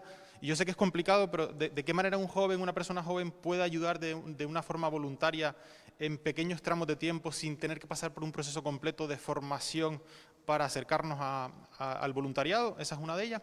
Y una muy rápida también a nivel de lo que sería la sensibilización, creo que es fundamental y lo están hablando todos, que me parece clave. Nosotros hablamos un poco del concepto de sensibilización 360 y una de las partes también, que es el concepto de innovador de la sensibilización, es que estamos en un mundo de comunicación en el que todos tenemos la capacidad de comunicar y tenemos la capacidad de errar y generar bulos y generar información o desinformación por delante también. Y el potencial que tiene también, que es el concepto de acciones que generen impacto emocional, que creo que también son fundamentales, que han nombrado algunas por ahí, el que nos podamos acercar a esas personas. Hemos hecho algunos proyectos súper bonitos con la universidad, como la simulación de campamentos de refugiados, que hemos estado colaborando con SEAR, con Cruz Roja y con muchísimos colectivos. El que el concepto ese de impacto emocional, el de acercarnos realmente a esas historias que hay detrás de esas noticias o esos titulares que nos parecen claves, y invitarles o fomentarles que sigan haciendo sobre todo esa parte que sea de impacto emocional, porque nosotros somos los que tenemos el titular, no sabemos lo que hay detrás de esa historia, y la sociedad en general, que digamos que seríamos los que estamos en este lado, vamos a seguir viendo el titular. O sea, es difícil cambiar la perspectiva porque sería como otra campaña específica, ¿no? Que la gente aprenda a leer una información, ¿no? Lo del voluntariado creo que sí es clave, y darles las gracias a todos los que están.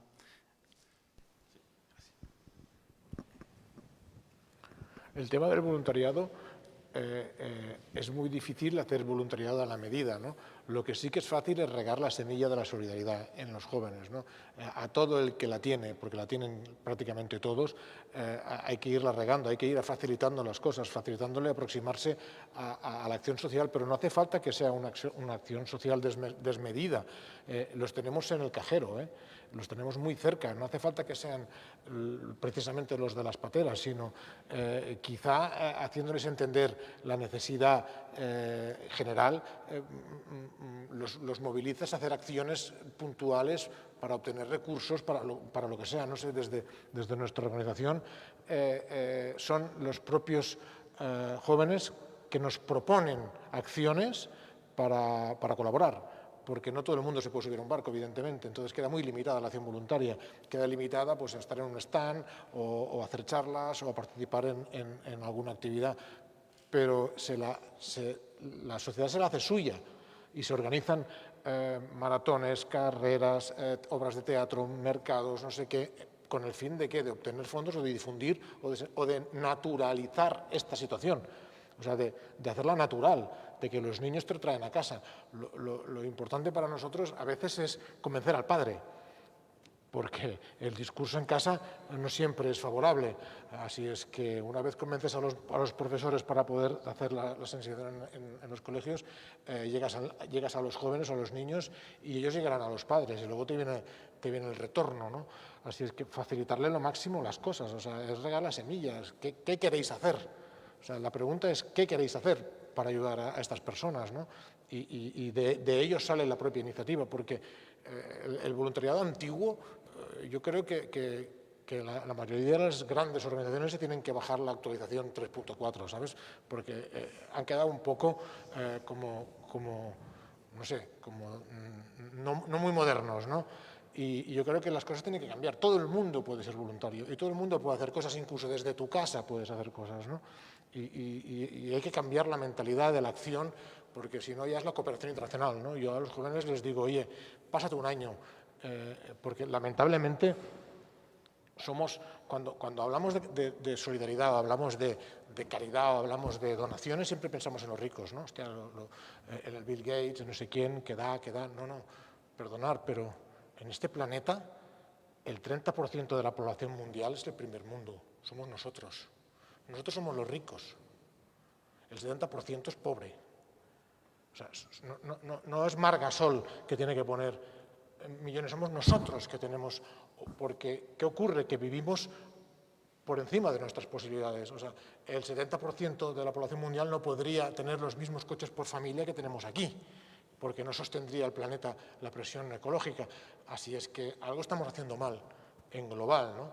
Entonces, a partir de aquí, pensemos en que la acción debe ser, o sea, siempre habrá presión migratoria, ¿no? Si vivimos el 30%, vivimos por encima de las posibilidades del 70%, y aunque el 70% quisiera, pudiera, nunca llegaría a vivir como nosotros, porque el planeta no lo aguanta, tendríamos que bajar, ¿no? O sea, como sociedad debemos pensar que nuestro nivel es muy alto. ¿Qué necesidad tenemos de este nivel? ¿Estamos dispuestos a renunciar a algo? Hay que empezar con la educación, porque para ayudar hay que bajar.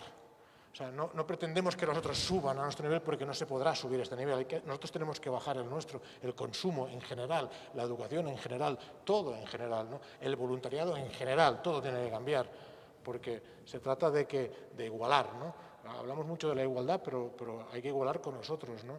Y que me perdonen, que si ahora tenemos presión migratoria, dentro de 20 años, 150 millones de personas se van a desplazar.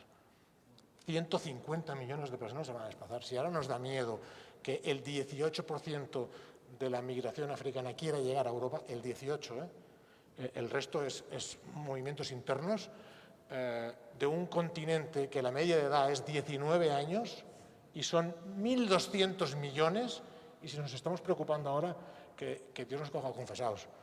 O sea que la juventud no solamente tiene que pensar en solidarizarse, sino tiene que pensar en responsabilizarse políticamente de elegir a quien nos tiene que dirigir.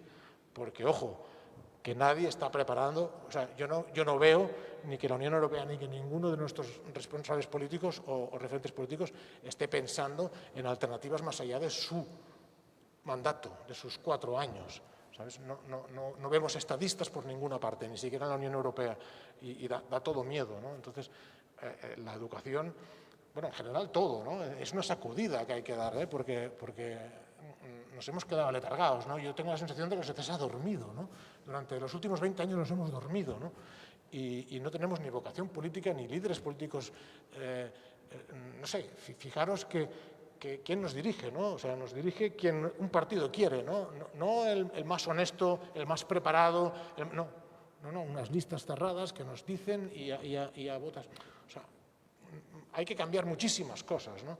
Y contra más información tengan nuestros jóvenes, más posibilidades hay de que en las nuevas generaciones se cambie, porque si no, vamos a seguir siendo el último vagón del tren de Europa, ¿no? Y es lo que está pasando, ¿no? No sé si me he ido mucho de todo, ¿no? Porque me hablabas del voluntariado, pero es que, claro, es que es todo. El voluntariado es cambiar la sociedad y cambiar la manera de pensar, cambiar el modo de pensar, porque la globalización es eso. No es que haya un McDonald's en todas las ciudades del mundo, no. Es que la gente se movilizará y se moverá. En Santa Coloma de Gramenet tenemos 30.000 chinos, o 27.000, no me acuerdo. Dentro de poco casi habrá un alcalde allí que será chino. Pero es que antes llegaron los marroquíes y antes llegaron, bueno, no sé, los pakistaníes. Y bueno, pues eso ya lo tenemos allí. Y viven allí. Y hay 6 barrios y cada barrio es de una zona del planeta. Y eso es la globalización, ¿eh? Lamentablemente, los que piensen que nos vamos a mantener como europeos y que el país, la libertad de movimiento es la libertad de movimiento y acabará siendo así, ¿no? Pero fijaros que el gasto y la inversión no está en proteger vidas ni en proteger derechos, sino en proteger fronteras, fronteras administrativas. ¿Qué pretenden defender esas fronteras? ¿Qué pretenden defender? ¿La economía? Es lo que yo os decía en mi discurso, ¿no? Los que vulneran los derechos humanos se abanderan de grandes motivos que justifiquen esa vulneración de los derechos humanos, ¿no? Y actualmente, ¿en qué nos estamos gastando el dinero? Yo le preguntaría al presidente del Gobierno, ¿en qué se está gastando el presupuesto del país? Porque en armamento va muchísimo dinero, en gasto militar va muchísimo dinero. Estamos hablando de 18.000 millones en gasto militar y de 4.500 en sanidad pública y de 2.500 millones en educación. Y hacia dónde vamos, ¿no? Las prioridades de gasto, eso es importantísimo. Eso es algo que sí que están en nuestras manos, ¿no? En las manos de los responsables políticos. Y antes señalaba un dato importante, es decir, no solo se trata de cómo puedo participar, colaborar y contribuir en la parte más social, sino también en la parte política. En la parte política, o sea, hay mucha responsabilidad. ¿Cómo decidimos a quienes queremos que sean las personas que rijan los diseños de nuestro mundo, ¿no? de nuestros asuntos? Cuando tienes un sistema partidista en el que no eres capaz de discernir el talento o no de las personas que serán nuestros dirigentes, pues es obvio quizás el desinterés o la indiferencia por la política sea mucho más patente en gente joven. O la honestidad. Es complicado. O la honestidad, ¿sabes? Por ejemplo, el contexto a lo concreto tuyo, que yo sé cómo trabajan ustedes, sé las cuestiones que realizan y es súper importante de qué manera canalizar y si tenemos los espacios para orientar esa acción voluntaria o acción colaborativa, porque a lo mejor quizás un contexto como la ley del voluntariado es un contexto muy rígido, que no responde o que no recoge todas las posibilidades y las propuestas que hay. A veces nos ha pasado a nosotros, es decir, llega una persona y dice, mira, yo puedo colaborar X meses porque estoy aquí en una historia, un Erasmus, una cosa de esta, por ejemplo, y me gustaría colaborar ahora. Y hay veces en que, no sé, dentro de un contexto muy formal te da dificultades para encajar, ¿no? para conciliar con eso. Yo creo que tenemos que buscar nuevas fórmulas en el que las colaboraciones relativamente puntuales o no tan permanentes como las que se recogen dentro del contexto del voluntariado tengan cabida Y yo creo que son nuevas figuras y nuevas formas de canalizar la historia. También hay que tener cuidado con varias cuestiones. Uno, es la moda o no de colaborar en un momento dado, que a veces, o sea, nosotros por ejemplo experimentamos en 2015 crisis refugiados sirios, porque había preguntas en ocasiones que decían, pero son sirios, ¿no? Y yo, mire, aquí llevamos trabajando desde el 86 con personas refugiadas en Canarias. Y sí, hay algunos que son sirios, pero son refugiados, son personas que solicitan protección internacional, igual que un sirio, no se preocupe. Que tenemos gente que está dentro de un contexto de decir, sí, pero claro, Siria. Entonces, evitar las modas. El voluntariado, la colaboración de la ciudadanía tiene que ser una actitud, una forma de ver las cosas. No la contribución de un momento dado, porque es una manera que se extiende a todo, incluso hasta en tu ámbito familiar, e insisto mucho en eso. Y tres, otra cautela que yo tendría también es cómo saber orientar eso para evitar que la gente se desincentive, porque eso también lo notas. Oye, gente que viene con un montón de ánimo, con un montón de ganas y tal, si tuviéramos la herramienta, la manera de orientar esa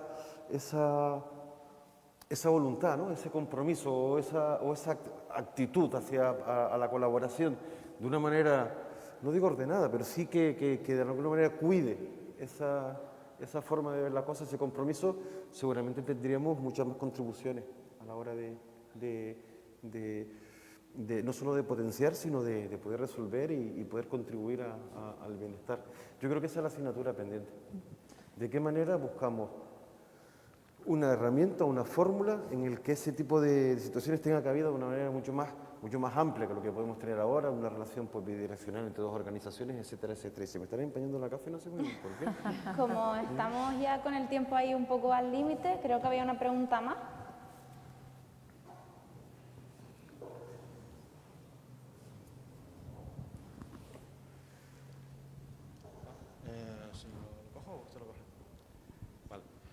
Hola, ¿se oye, verdad? Sí. Hola, muy buenas. Mi nombre es Josué, de las Juventudes de Unificación Comunista de España. De hecho, primero agradecer a los exponentes, sobre todo a la compañera Fajardi, que estuvo con uno de nuestros compañeros en un meeting un acto de recorte cero, era unas 2 semanas, sobre el tema también de la inmigración. Una de las cosas también que quería reconocer y fortalecer en este punto en concreto es justamente de ese movimiento migratorio que se está dando en África. De hecho, algunos dicen de que ese movimiento migratorio más grande después de la Segunda Guerra Mundial, que es un dato a mí impresionante, de esa inmovilización enorme de gente desde los sitios de conflictos bélicos hasta las partes concretas de Europa para mejorar sus condiciones de vida.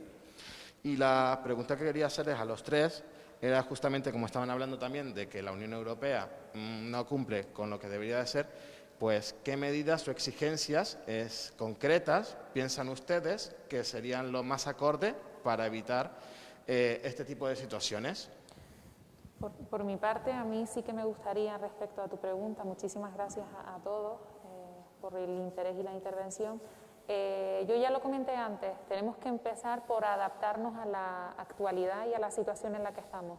Las leyes, nos regimos por leyes, nos dan, entre comillas, algo de orden.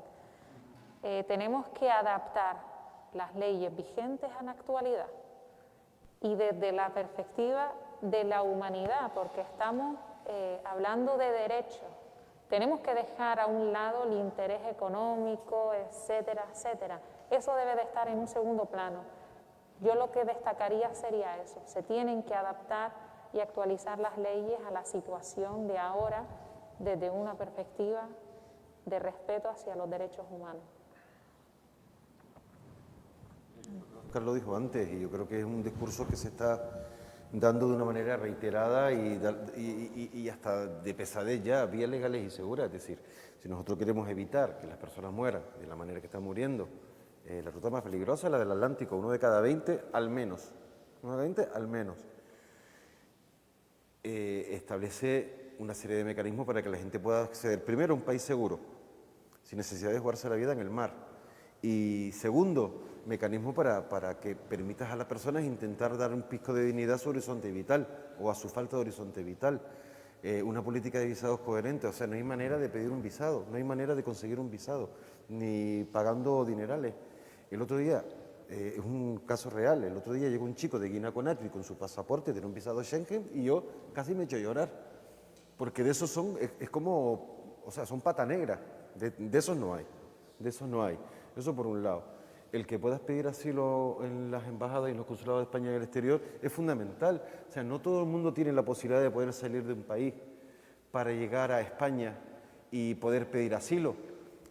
Sabemos que la mayor parte de las personas que están en situación de persecución por motivos de protección por los motivos que conocemos de la ley de asilo, se quedan o están dando vueltas en el mismo país, huyendo de esa situación de persecución, de ese motivo, de ese temor, o están en los países limítrofes, al menos el 80 y pico %. ¿No? Y a Europa no llega nada, básicamente, prácticamente nada de todas las personas que necesitan asilo en todo el contexto mundial. Mirar las tendencias globales de ACNUR y está más claro que el agua. Tasas de reasentamiento, no sé, España, Canadá, si no puedo equivocarme, pero Canadá tiene que alrededor de 10.000 plazas de personas reasentadas al año. O al menos las tenía hasta hace un par de años, las tiene. Las plazas de reasentamiento que España pone encima de la mesa, bueno, si llegan a las 2 centenas, es mucho, a pesar de que se ha comprometido más. Significa personas que están pasando la pena negra en campamentos de refugiados, eternizándose en ellos, en condiciones lamentables, incluso en países muchas veces sospechosos de vulnerar los derechos humanos, le hace Turquía, le hace Libia, le hace Marruecos también, por ejemplo. No los rescatamos de allí para tenerlos en plazas dignas, ¿no? Y en un espacio en el que tengan al menos un mínimo horizonte y un mínimo futuro. Ese tipo de cuestiones, o sea, es verdad que, y ese tipo de cosas que estamos hablando, cómo flexibilizar el acceso a permisos para poder desarrollar una actividad laboral regular, que eso también es fundamental, y evitar estar promocionando la economía sumergida, bueno, economía sumergida voy a llamar de alguna manera, ¿no? O sea, la clandestinidad y la ilegalidad en el mercado de trabajo por parte de empresarios, estoy hablando, que se aprovechan de esa situación de fragilidad. Podríamos hacer un poquito más. Los procesos de reagrupación familiar, o sea, es tan difícil reagrupar a una persona, a tus hijos, es tan difícil que ni con un salario relativamente medio alto podrías tener las condiciones económicas suficientes para eso. Un caso real, un menor extranjero no acompañado que reside aquí en la mayoría de edad, tiene que renovar su permiso de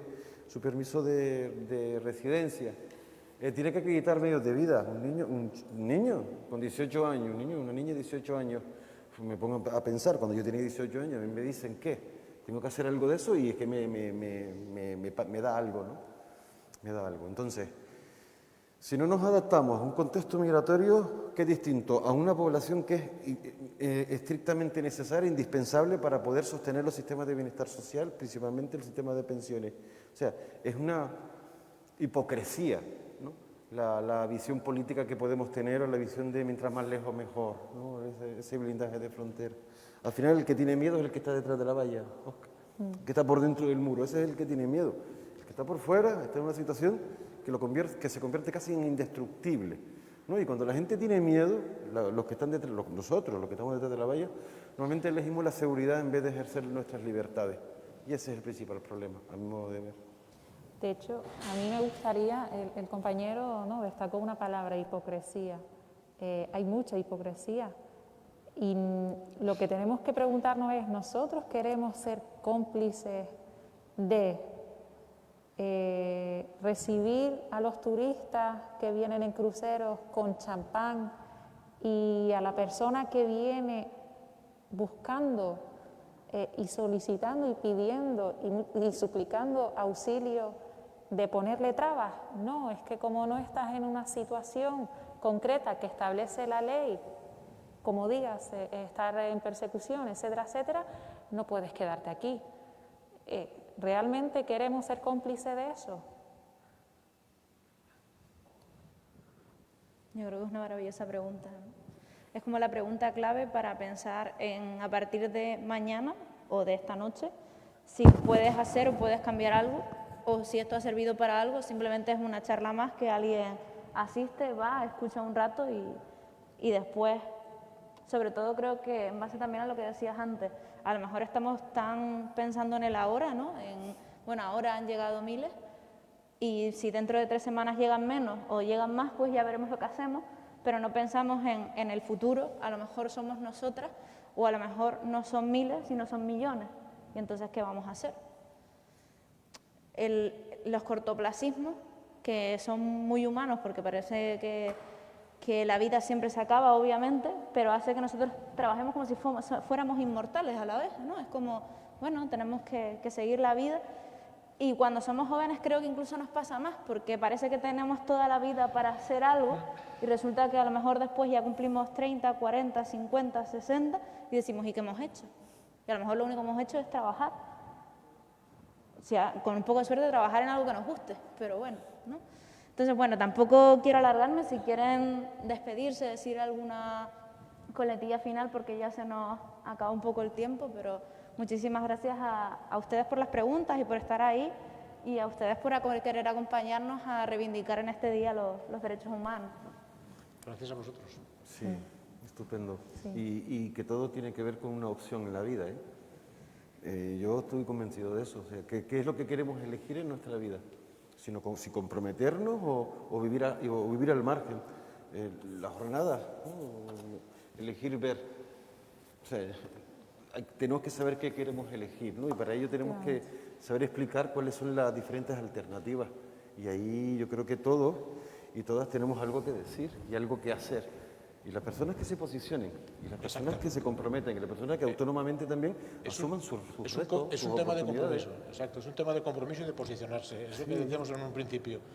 Ya basta de ser tibio, ¿no? Te posicionas o estás a favor de que se respeten los derechos, porque la mitad de los problemas cumpliendo los convenios internacionales y los derechos humanos se solucionan. O sea, no hace falta milagros, no hace falta que venga un gran estadista a arreglarnos el tema, pero si facilitamos vías seguras y legales y buscamos un tercer país seguro para los que no podemos acoger, muchos de los problemas se solucionarían, ¿no? Si la Administración va rápido en la gestión de la decisión de quién se queda, quién se va o a quién se le otorga, ¿no? Porque estos pobres que están esperando 3 años a que se les diga si se acepta o no su solicitud y no pueden trabajar durante ese periodo, los estamos obligando a vivir de la caridad o de la delincuencia, ¿no? Entonces, si se hicieran las cosas medianamente bien, la mitad de los problemas se solucionarían, pero falta intención, ¿no? Y falta intención porque quizá falta posicionamiento social, ¿no? Porque hay muchas personas tibias que no va conmigo o que no lo ven así o que no se quieren mojar, ¿no? Y yo creo que los jóvenes son los que faltan para desequilibrar esa balanza de fuerzas, ¿no? Y sobre todo comentar eso, porque hoy en día hay mucho ruido, por eso yo empecé, ¿no?, mi discurso dando las gracias por dar la oportunidad de escuchar, porque hay mucho ruido y lo que tenemos que aprender a hacer es pararnos y escuchar. Y de esa manera vamos a reflexionar, vamos a poder tomar una decisión y elegir el qué ver. Escuchar es muy importante. Y yo creo que también la clave está en empatizar. Si no escuchas, si no aprendes, si no escuchas otras opciones diferentes o lo que le está pasando a las personas, es imposible que empatices con esa gente.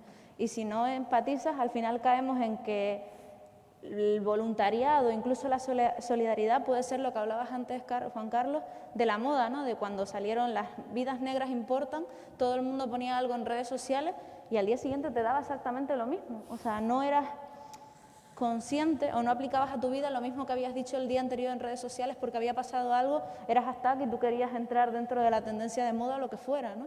Entonces, yo creo que aunque tenemos que asumir las frustraciones y las incoherencias de la vida, porque todas las vamos a tener, no quiere decir que cada vez que haya una moda seamos conscientes, aunque sea una acción social de moda, ¿no?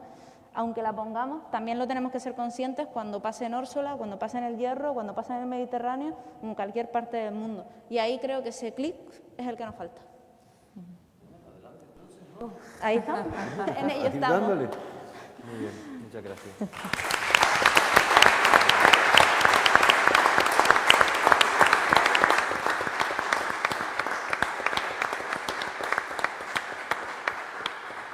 Gracias de nuevo a todos y a todas por acompañarnos hoy. En la sala anexa podrán disfrutar de un tentempié de cortesía. Por favor, con el fin de respetar las medidas sanitarias, deben dejar sus asientos empezando por la fila trasera y manteniendo siempre la distancia de seguridad.